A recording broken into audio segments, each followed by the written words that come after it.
vote. No. Clerk will call the roll. Lynn Whitley, County Judge. Here. Royce C. Brooks, Commissioner Precinct 1. Present. Marty Van Ravensway, Commissioner Precinct 2. Here. Gary Fickus, Commissioner Precinct 3. Here. J.D. Johnson, Commissioner Precinct 4. Here. Constitutes a quorum. Thank you. Our invocation today will be delivered by our own Suzanne Henderson. After the invocation, please remain standing for the pledges. Heavenly Father, your love fills our hearts and your light guides our steps in all that we do. We acknowledge you and give thanks to you for your wisdom, strength, and peace within. In awareness of your constant presence within us, God, we listen for the direction that guides us and makes our way sure. You, dear God, are the light that shines on our path. Your light gives us insight and understanding that helps us make wise decisions. God, you are our source of wisdom. Your Spirit guides us. Your love enfolds us. Your light inspires us. Amen. I pledge allegiance to the flag of the United States of America and to the republic for which it stands, one nation, under God, indivisible, with liberty and justice for all. I, the Texas flag, I pledge allegiance to thee, Texas, one state, under God, one and indivisible. Thank you, Suzanne. Agenda announcements, Mr. Mayes? Thank you, Your Honor. Members of the Court, we have one announcement for you as it relates to the agenda. This is under the Administrator section. It is item 8A5. We have a revised court communication. We just had to add a couple of signature lines, and that's the only change that on that document compared to the one that we had previously published. Thank you. Thank you. Court members, you have before you the minutes of our special call meeting to canvass the votes. Move for approval. Second. Now, we have down there a special call meeting of November the 9th, but that really should be November something other than the 9th. You're correct, Your Honor. Last Friday. So we're going to have to hold that action item until next week until we can properly agendize it. That would be a good idea. Okay, so we won't take that motion in second, and we'll go with the motion in second or we'll need a motion to approve our minutes of our regular meeting of November the 9th. So moved. Excuse me, there's two special meetings. The one at 9 a.m. Oh, okay. Well, Let me restate it. Correct. I'm sorry, Your Honor. That was my fault. We're going to ask that you approve both of those items there simply because in last week's meeting we had a workshop which was a special call meeting of the court, and then we had our regular meeting at 10 o'clock.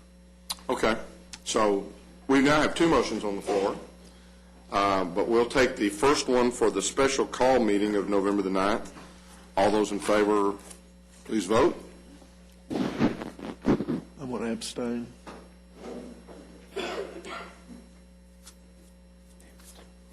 Okay. I wasn't here.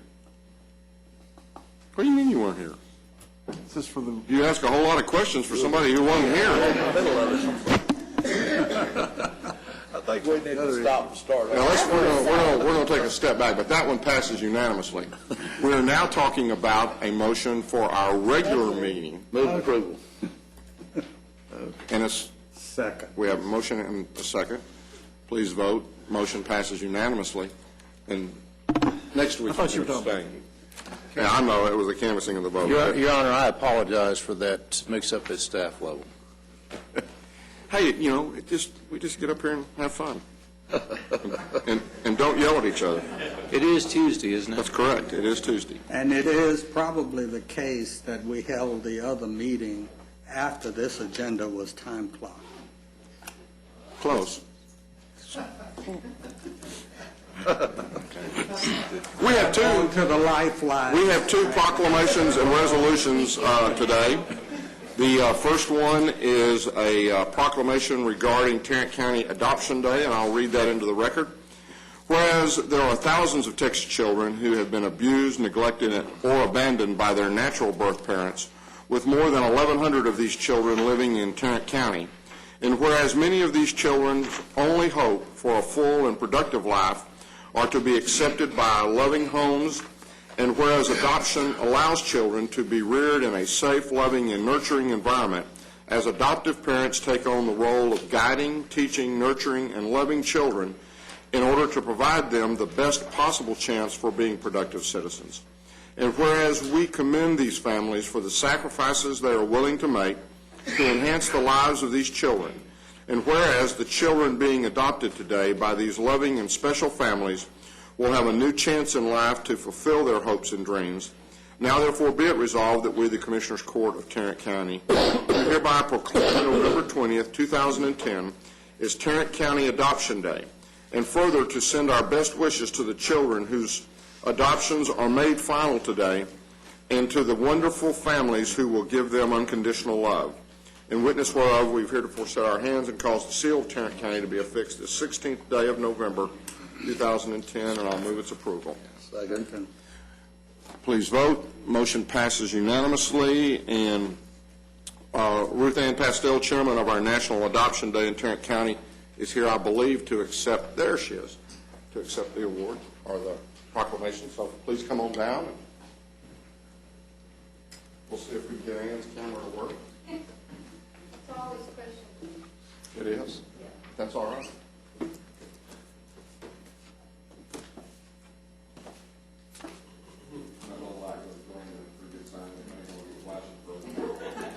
Go right ahead. I would like to thank you guys for doing the proclamation for National Adoption Day. This year will be our largest one yet. We'll have approximately 88 children being adopted by 54 families. That's great. It's a fantastic day. If you have some time on Saturday morning and wish to come in and walk through and see some of the adoptions, we'd love to have you. We start the adoptions at 9 o'clock, so we are done by 10:30. All those kids, 10 courtrooms, fully decorated with books, bears, balloons. It's a wonderful event. This is a tremendous event, and it takes a lot of people's very, very hard work in getting that all done, from attorneys who are giving of their time to the court folks, to your clerks, I know, Tom. Everybody just gets involved with that and that process. Everybody works to help this happen and help this day come off successful. And It is a huge really collaboration between Mr. Wilder's group and the courts, the judges, CPS, the CASA of Tarrant County. It's a huge, huge event. It takes over 100 volunteers to actually run the event that day. I have a committee of about 25 people that actually put it on. So it takes a lot of time and energy, but it's well worth it to see those children come out smiling and happy to know that they're out of foster care and will never have to leave the home that they're in now. That's fantastic. Thank you very much. Thank you.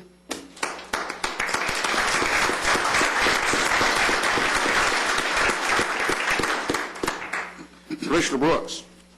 Thank you, Your Honor. I've got a resolution in honor of the National Alliance of Black School Educators, who will be convening their 38th annual national conference here in Fort Worth on Wednesday. This resolution will be presented on Friday. I move for its ratification. Second. We have a motion and a second. Any discussion? Please vote.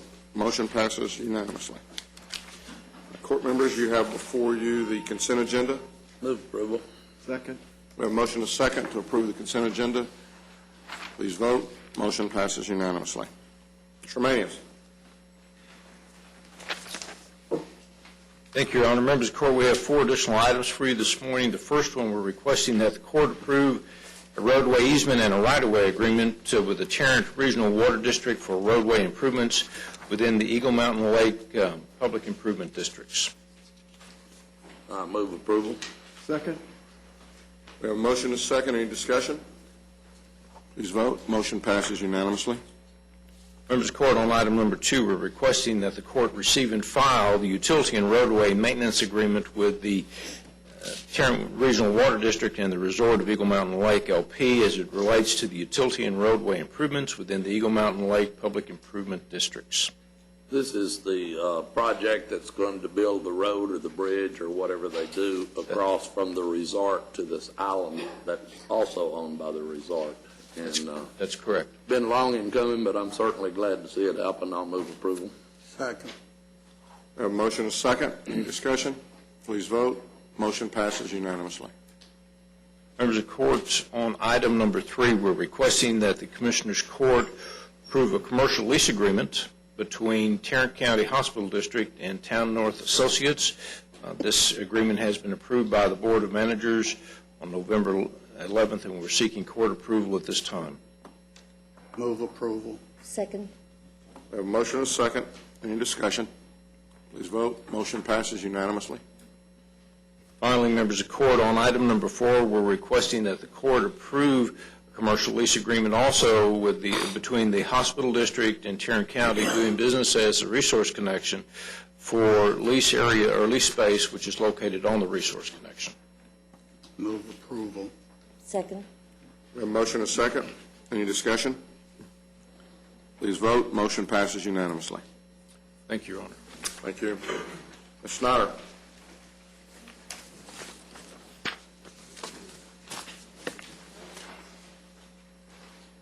Risk Management Board is recommending the approval of 2 claims on your agenda. Just a note on item number 1, that one's actually in 2 phases with only the $90 to be paid immediately.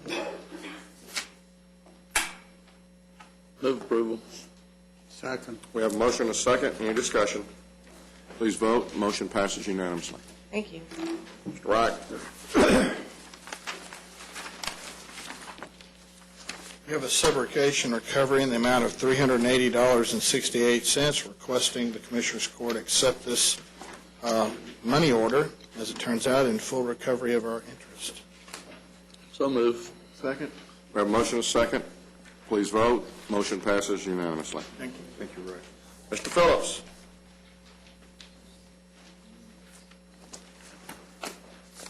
Good morning. Good morning. It is requested that Commissioners Court approve the Civil Courts Building interior architectural general design concepts and finished materials for the public spaces and courtrooms. Move for approval. Second. We have a motion and a second. Any discussion?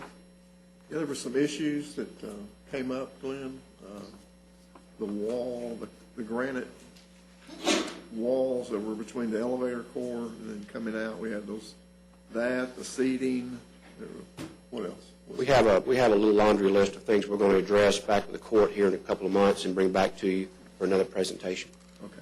And that was one of them. then again,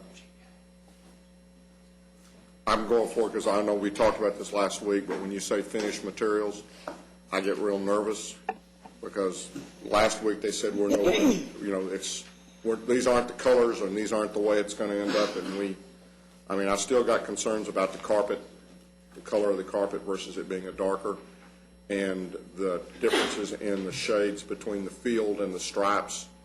So I want to see the finished product. And I was given the impression that was not the finished products that we saw last week. You're correct, Judge. Okay. So we will be bringing these type of issues back to the court for a final decision by court. That's correct. Well, that being the case, why are we approving this then?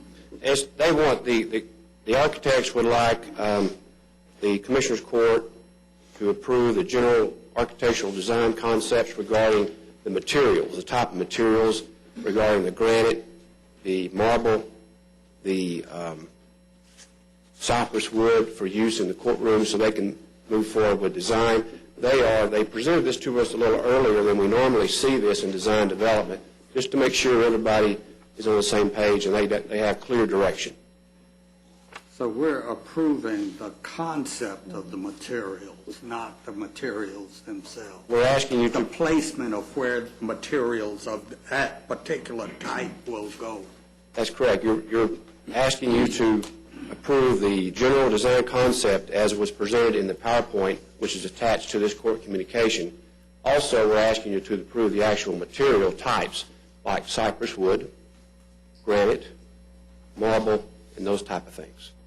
Yeah, and I guess But the not only thing that colors. I'd say about that is that maybe I'm okay with that. I mean, if we can't get the right colors, then we're not going to have the right materials.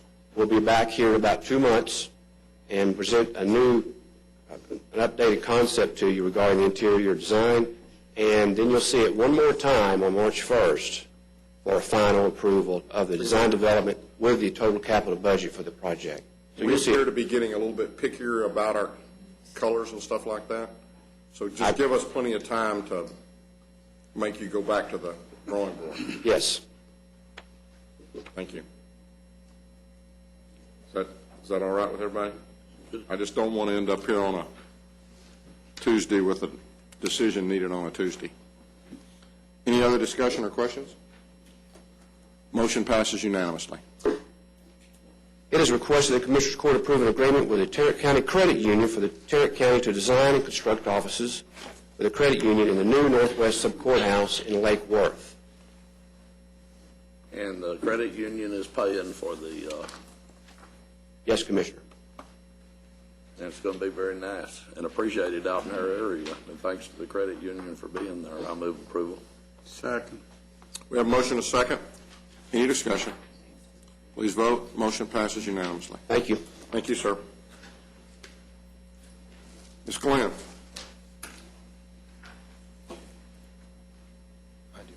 Good morning. Good morning. Morning. We have 2 items for the court this morning. The first item, we're asking the court to receive and file the personnel agenda. So moved.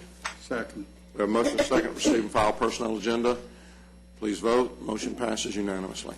Our second item, we're asking the court to approve a job evaluation committee appointment. As outlined in your communique, the administrator is requesting the appointment of Jay Singleton to serve as a committee member effective immediately.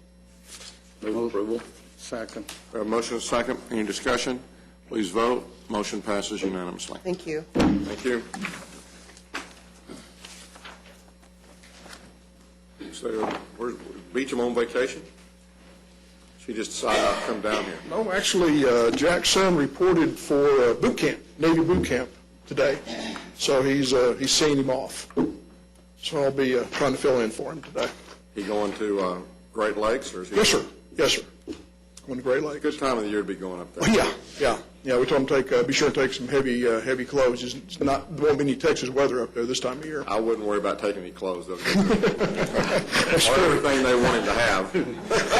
That's true. That's true. We have 2 items for your consideration today. First item is bid number 2011-004. This is our annual contract for paper and plastic products. We're asking the court to approve the primary, secondary, and alternate vendors that are listed on your court communique. So move. Move for approval. Second. Got a motion and a second. Any discussion? Please vote. Motion passes unanimously. Thank you.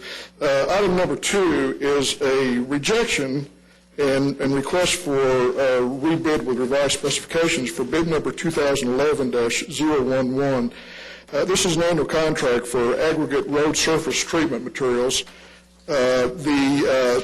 Initially, this was we were looking for bids for a 1-year contract, and apparently the pricing came in quite high. We're going to put this bid back out with revised specifications, reducing the contract period to 6 months. Hopefully, we will get more participation and better pricing. Move approval. Second. We have a motion and a second. Any discussion? Please vote. Motion passes unanimously. Thank you. Thank you. We have a interlocal agreement. Commissioner Johnson? Has this been, I have 2. Has this been approved, both of them? DA's office, okay. I'll move approval of item 8J, 1, A, B, C, and D. Second. A motion and a second. Any discussion? Please vote. Motion passes unanimously. Under the appointments, I would like to appoint Commissioner Fickus as our second RTC representative. Commissioner Van Ravensway resigned her position as of, I guess, this month. And so I would like to make that appointment. Just hold a second. I have a motion and a second. Any further discussion? Please vote. Motion passes unanimously. That means I got to go to that meeting in December.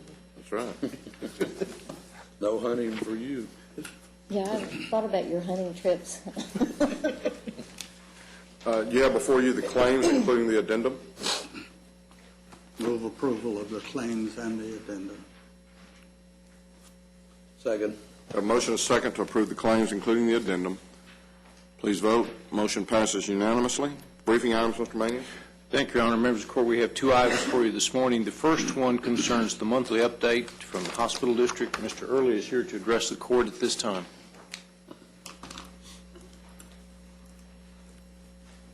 Judge, Commissioners, thank you. Mr. Manius, thank you. I think the most surprising thing about your meeting today so far is the county judge quoting saying, "Just have fun," and Mr. Manius looking so surprised. I think that's an interesting dialogue between you. I also wanted to mention the fact that we had a nice episode take place at the hospital at this board meeting. Rear Admiral George Balance came. Probably a couple of things at the board meeting that happened that were pretty. There was. I'll start with Admiral's presentation first. And he came and thanked us for the services that we provided one of the military folks that had come through our trauma process and went through level 1 trauma. And it was quite an honor to have the Rear Admiral come. He called the office a couple days before the board meeting and said he would like to come and acknowledge our team. And it was quite a compliment to have the Admiral and the commander of the 7th Fleet come in and comment about the kind of care we had. Second thing is, as you know, because it was published in the paper, and we all know that we read the paper and watch it, the board extended my contract, and I couldn't be more honored to have that. And I want to thank you, Commissioners and Judge, for allowing that to happen.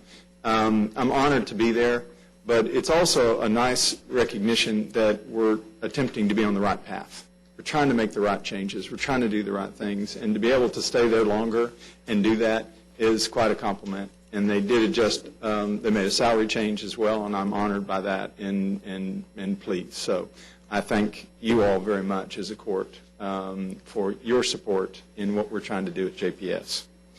The other thing I want to mention is we are going to have, and I will send you electronic invitations and a hand delivery to Commissioner Johnson's office. You all will receive invitations to our Cypress Clinic. We are opening the clinic at Cypress, and what that is, it's Pine Presidio.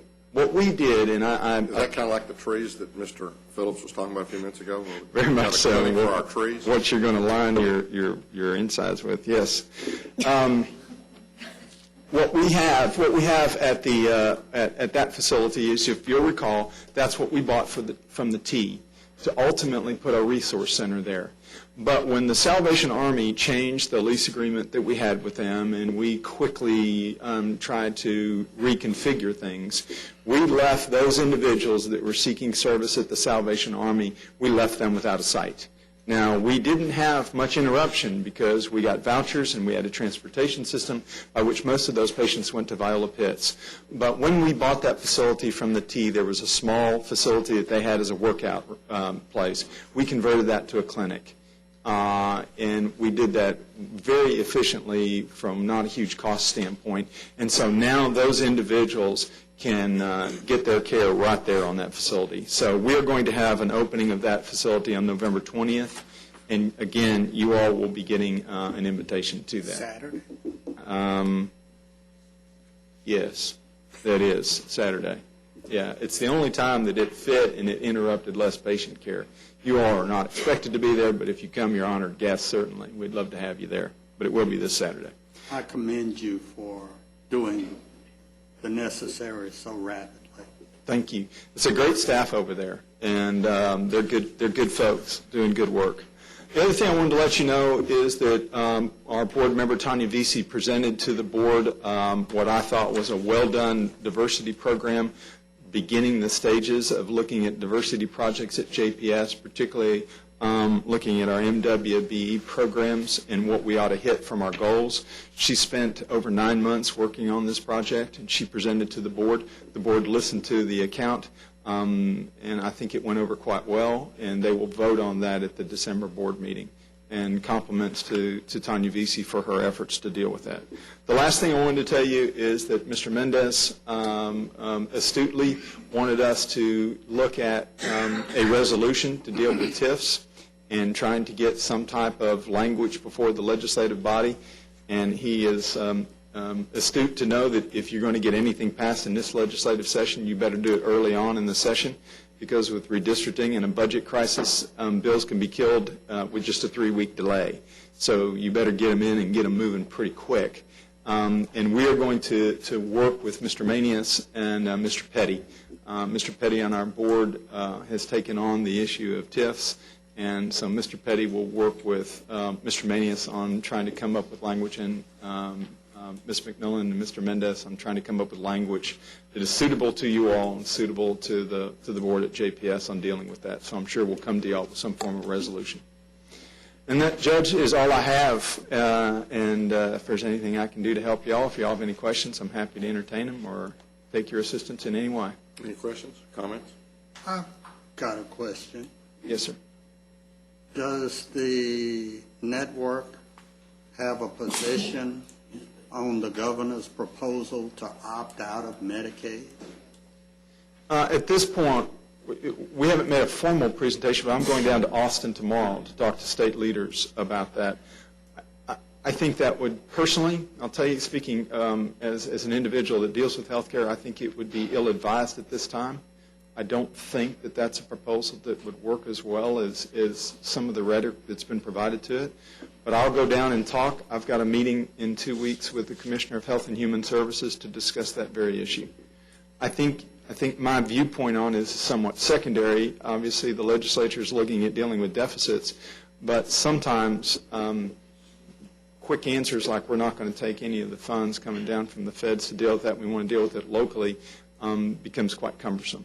And I guess I need to understand a little bit to that same question is they talk about taking federal funds, and maybe this is a different pot of money. Right. But I thought that we drew down money based upon money that we sent up, and that the we I'm talking about are the major counties in Texas, not the state of Texas. Yes. 11 transferring. And so yes, part of my question is this new system that he's talking about developing, is that with our money, or is that with some money he's got someplace else? No, he's got no money, no place else. Well, that's kind of what I thought, but I wasn't, I hadn't gotten my call yet about the plan we were developing, so I was. So, in light of that, how is this going to save the state money when they don't have any skin in the game in the first place? Well, and unfortunately, that has taken place before, where you get an unfortunate trickle-down process by which you pay the bills, and I don't think that that's advised at this point. I don't see it as helping health care and the delivery system by which we provide our citizens care at this point. Mr. Early, we appreciate you. Thank you, Judge. In Appreciate light you. of your earlier statement that you have to jump on things early in the session, I would suggest that this fall under that category. Well, it is with all the associations and all of us. As you well know, I now serve as chair of the teaching hospitals of Texas. So we have taken that up as a major resolution, and we meet in December to discuss that very issue. So most of the associations, including the National Association of Public Hospitals, Texas Hospital Association has not come out definitive yet, but it was a bit of a surprise to us when we all read the article in the Wall Street Journal about what Texas is, at least some of our leadership was thinking of doing. A whole lot of communication thus far, but hopefully we'll change the communication level at least. Thank you, Commissioner. Thank you, Judge. Let me know how that goes. It's good seeing you again, sir. Good. You have fun. I will. Doesn't it look? Did you ask him for a loan? Who's after? Yeah, really. Members of the Court, we go to item B now. This is a presentation by Judge Furchill as it relates to space needs for probate courts and the historic courthouse. Judge Furchill.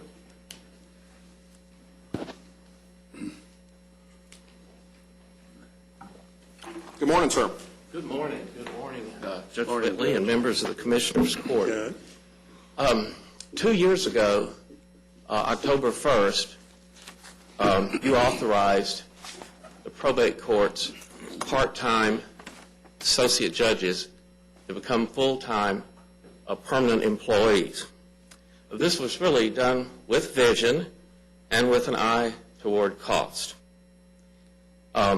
Using the same formula that was used to create probate court number 2 in 1981, the same population formula, it was time to create a probate court number 3 in Tarrant County.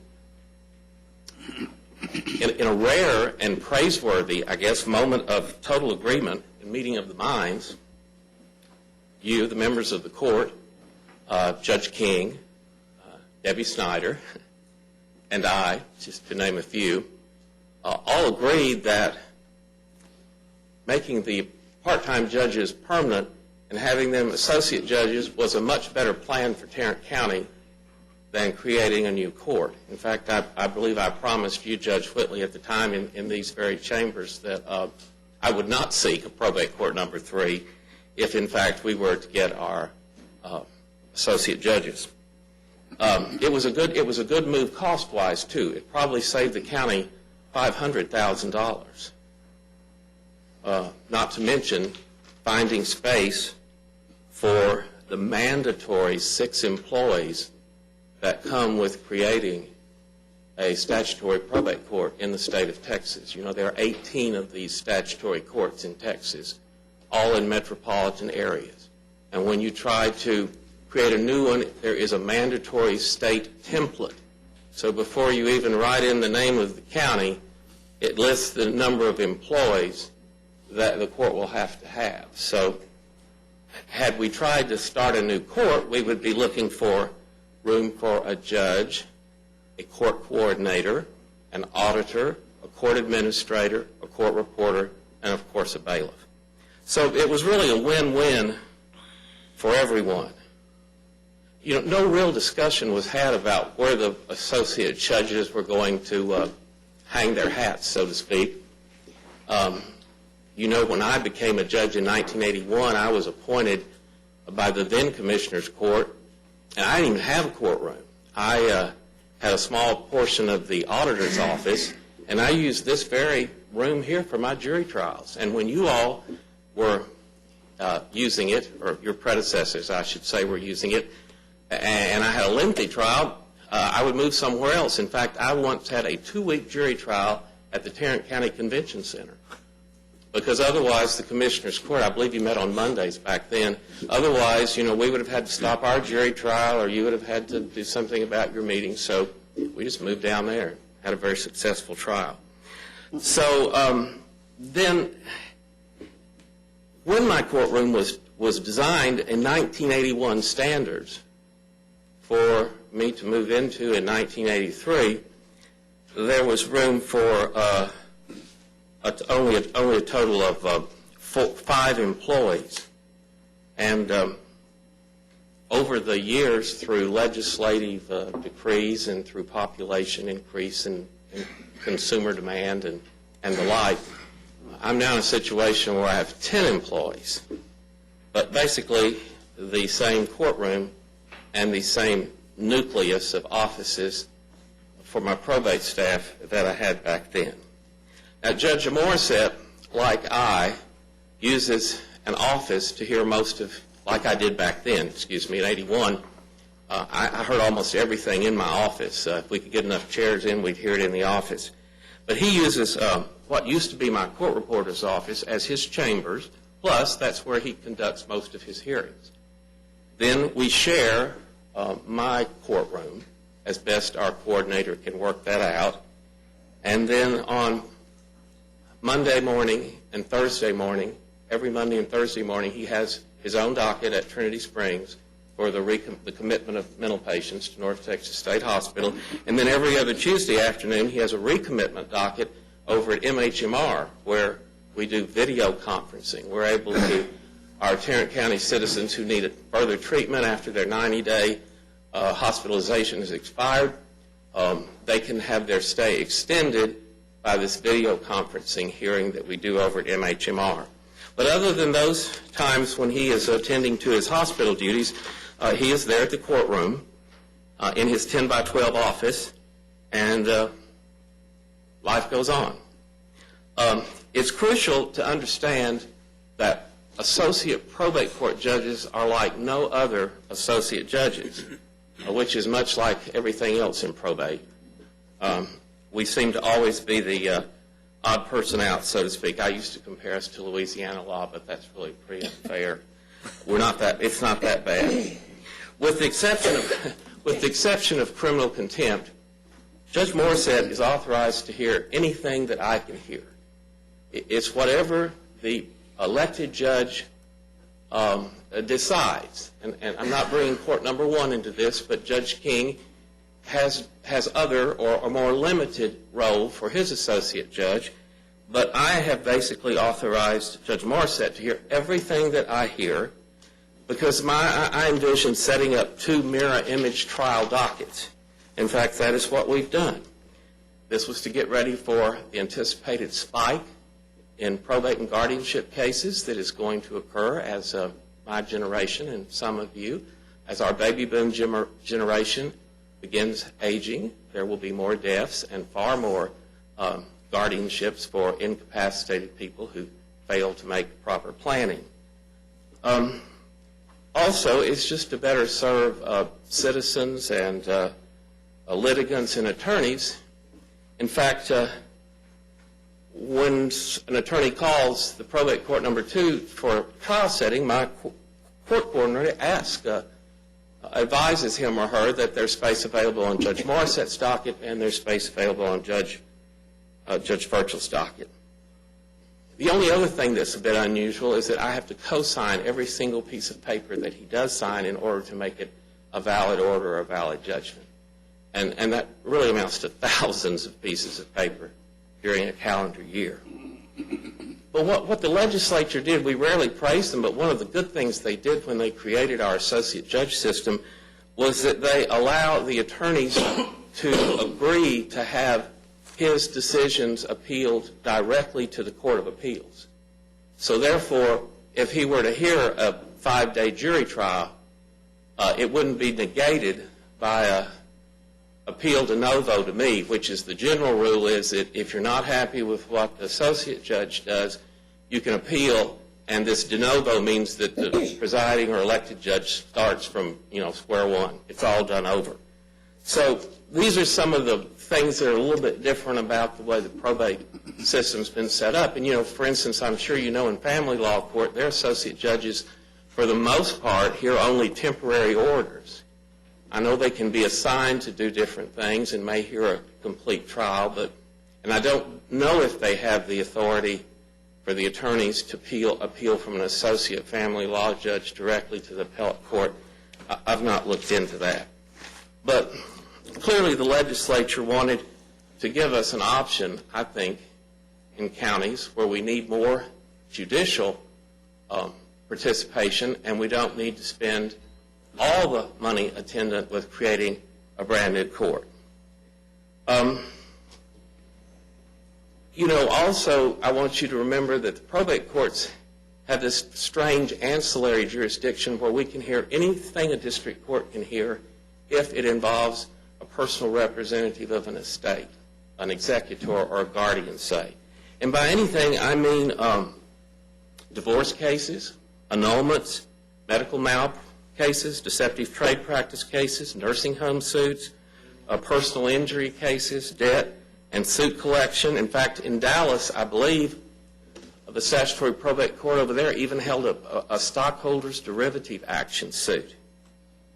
So we can have a 6-person jury, we can have a 12-person jury. In fact, 3 years ago, I had a medical malpractice trial that lasted 7 weeks, and 12-person jury, and we had a regular, we can't always depend on every one of these cases going to trial, so obviously we fill out the docket for weeks in advance because one never knows. Well, this one went to trial, and therefore Judge Morissette, who then was only a part-time judge, stepped in and heard all my weekly cases and kept our docket moving.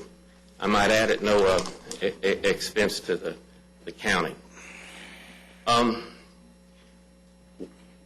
We have a problem in the sense that with our courtroom, the way it was designed in 1981, we can never have a a witness stand that's going to be wheelchair accessible. We'll never have a jury room that will be wheelchair or scooter accessible. In fact, we have the architects designed us a jury room for 6 persons, and only a table for 6 will fit there, not realizing that we had 12-person juries. So they took our 6-person jury box and crammed in 12 seats, but when we have a 12-person jury, it's kind of interesting how we have to get, everybody has to be really very compatible because they sit very close at the table. So when the guardianship, in 1993, when they brought in a whole new chapter on guardianship in the Texas Probate Code, we began to acquire more employees, and I now have a guardianship office on the 3rd floor that has 5 employees. So I have guardianship is 3rd floor east. My courtroom and probate court staff are 2nd floor west. And then the 2 empty courtrooms on the 1st floor east are used sporadically by Judge Morissette and I. And I say sporadically because I had thought about moving down there right after he became permanent, but then I would have had employees on 3 floors instead of just 2. And I asked which one of you would like to have your secretary or your administrative assistant on another floor, or maybe 2 floors away. Depends on what day of the week you're at. Yeah, that's a good point. But we still haven't gotten the electronic signatures that Odyssey had promised us, I don't know how many years ago. I mean, death certificates come with electronic signatures, so it seems at some point Tyler or whomever has this responsibility could go ahead and give us the electronic signatures we've been asking for. At least I wouldn't have staff who would have to bring pieces of paper from floor to floor. So anyway, to get on to the point, I decided that looking towards the future, 10, 15 years in the future, long after I'm gone, and I presume some or most of you will be gone, I thought the probate court number 2 ought to move to the new civil courts building, where we could have a whole corner of a floor and have our guardianship office and our 2 courtrooms and our library, which, by the way, I don't have a library. It's the bailiff's office, the Xerox, and the refrigerator break room now. But have all these things lined up, but I met with the architects, the consultants, when the initial plan was being developed, but you all, I'll say the court, didn't see it my way. I talked to some of you individually about it, but be that as it may, you didn't see it my way. Therefore, this spring, when it became clear that the courtroom next door was going to be in transition because the longtime judge there was retiring, I set about a rather industrious course of action to try and spread probate court number 2 next door. Our court reporter could use the court reporter's office there. My court reporter's office in Judge Morissette's chambers could become a waiting room for our disabled and elderly clientele. They come with walkers and scooters and wheelchairs. Some of our young developmentally disabled proposed wards are unable to control their movement. They're unable to control their speech. We have to have they're entitled to be at their hearings. We have to keep all these people in the hall where, unfortunately, they are subject to public curiosity, which I think is very unfair. If we bring them all in the courtroom and we've got people who can't stay quiet and they have to, so when we do their hearings, I just know that they're going to talk while I talk and while the witnesses talk, and I know they're going to bounce around the room a little bit, but we understand that that's the way that's going to be. So we could use that room, which is for your access, for a waiting room and a respite room for all of that clientele. And our elderly people, when they come from a nursing home, when the band brings them, they come early, they have to sit in the hall. After court, for the band to come back, they have to sit in the hall. So the public hallway, which is right outside probate clerk's filing office and has constant traffic, also is the only place many of our clientele have to wait for their hearings. Now,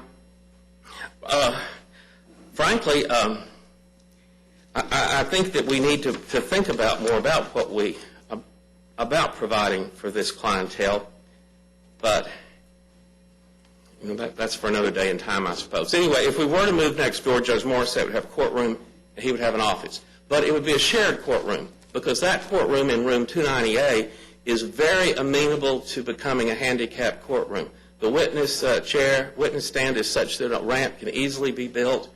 A door can be widened so that we could have a jury room that's accessible for scooters and wheelchairs.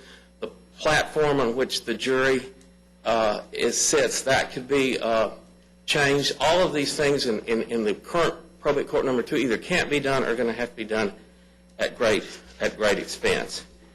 Now, I guess, and also Judge Morissette and I can trade cases back and forth.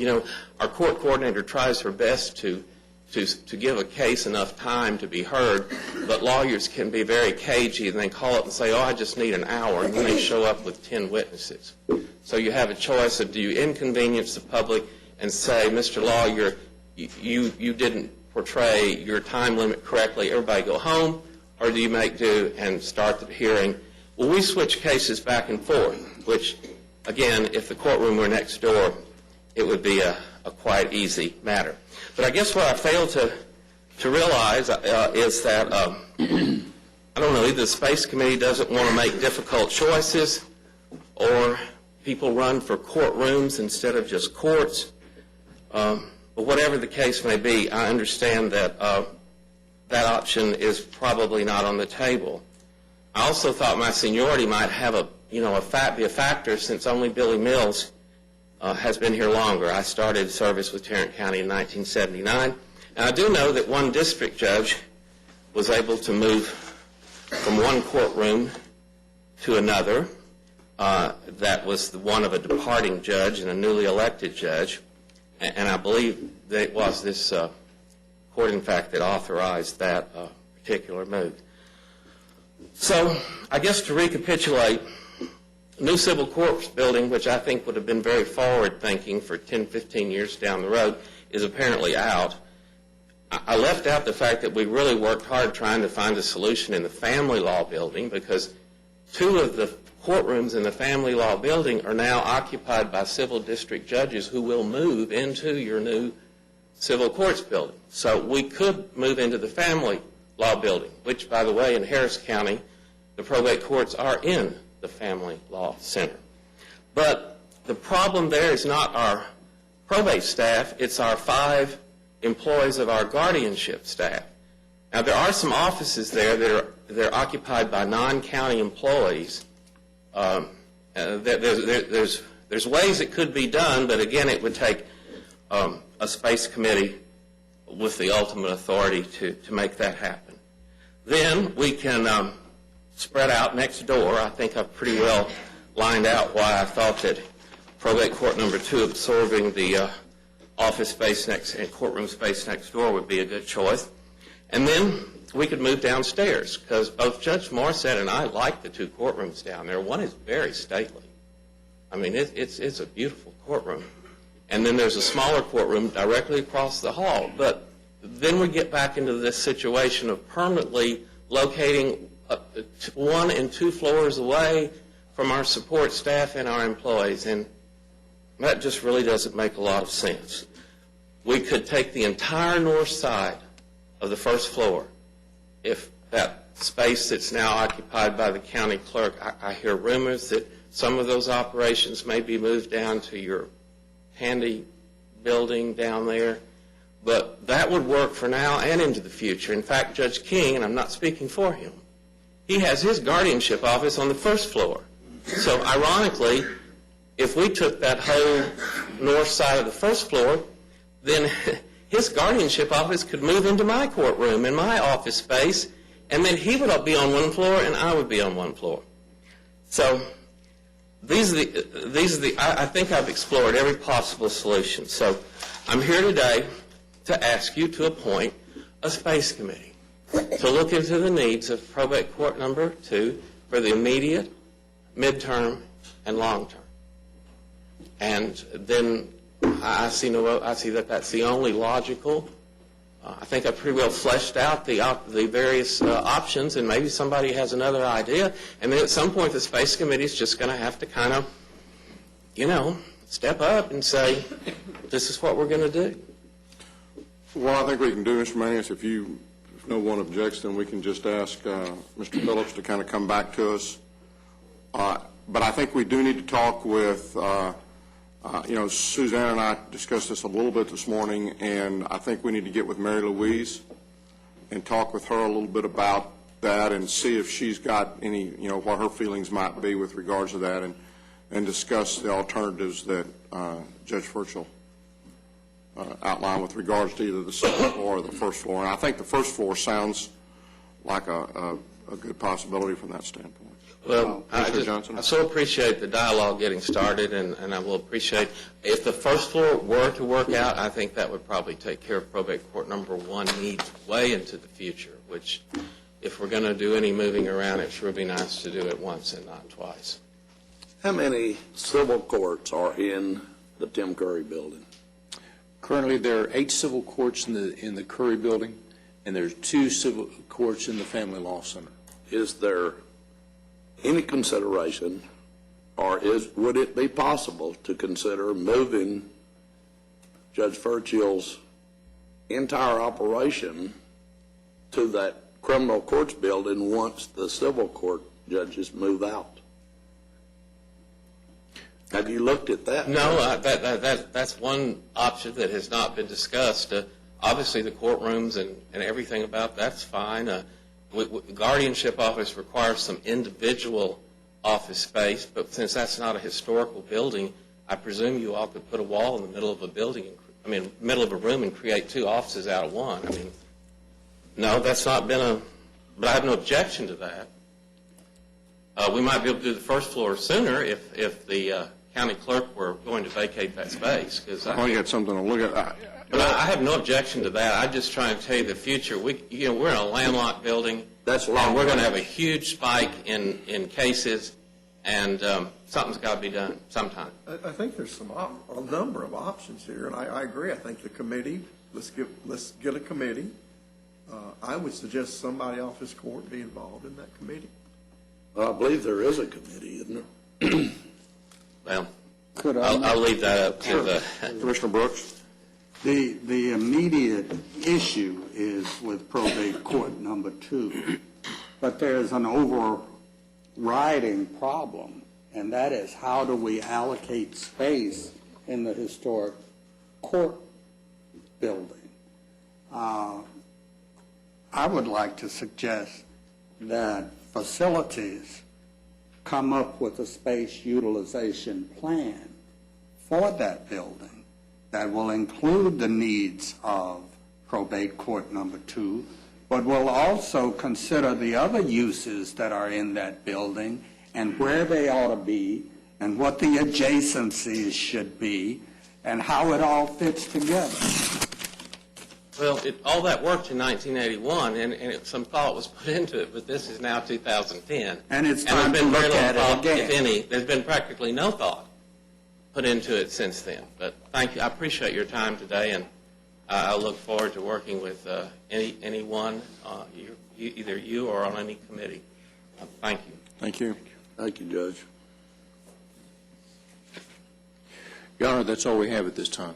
We'll now recess our open session and proceed to closed session to discuss items exempted under Code Section 551.071, 072, 74076, and 087.